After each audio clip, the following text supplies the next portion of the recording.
Hey everybody, this is my 125 gallon discus tank, or that's at least what I've been thinking about it as. But it seems like ever since I put the discus in this tank, I've been having various issues with different fish. I got an infection on my angelfish that ended up having some fungal growth on its outside. I've got two fish that are bloated. This Ctenopoma you can see here is one of them. And when I turned the light on this morning, now you can notice a little white cottony tuft sticking out of his side there.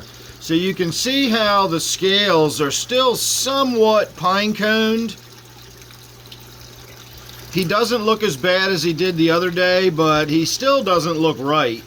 And now, of course, we're starting to see these white specks on him. There's a little patch of skin you can see showing through by the tail. And then, of course, we've got that little white floof right there. As far as him swimming face down like that, that's not unusual for him.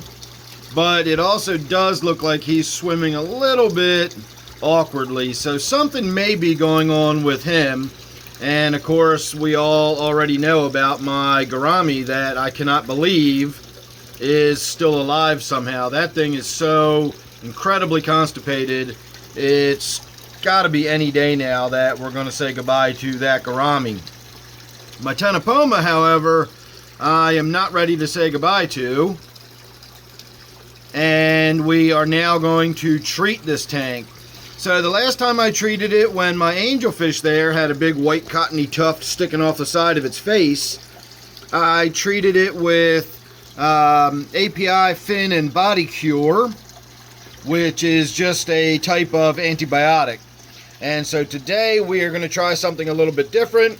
I happen to have some Kanaplex on hand, and we are going to treat the tank with Kanaplex. And I'm hoping if that Ctenopoma also has some sort of bacterial infection or something going on that's causing it to be bloated up like that, then the Kanaplex will help alleviate that problem as well. I was kind of hoping that would happen when I treated with the last product, but it didn't really seem to have a huge impact on making the Ctenopoma any better. It did clear up the angelfish, but the Ctenopoma stayed bloated. So in this case, I'm not really attempting to clear up the bloat. I'm just hoping that is going to be a secondary happy little accident, a little side effect there. But I am going to try to clear up that infection on the side that is causing all that fungal growth. And I can only assume that is caused by the scales being so swollen and bloated out like that. It's got to be exposing parts of the fish that aren't normally exposed. The fish is getting old, etc.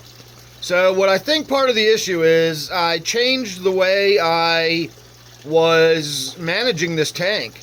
I went from having a very sort of laissez-faire attitude towards, you know, doing water changes and all that kind of stuff. And then once I put the discus in here, I sort of stepped up the game a little bit, tried to keep the tank a little cleaner, so I started doing more frequent water changes. I still only do one every few weeks, but that is a lot more frequent than I used to do.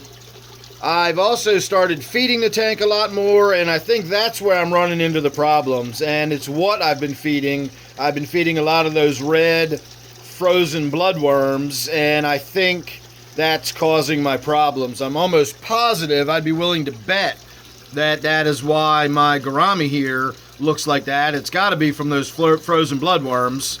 Gouramis are just not equipped to really eat those, and I put way too many of them in this tank, and I'm sure that gourami got a hold of way too many of them.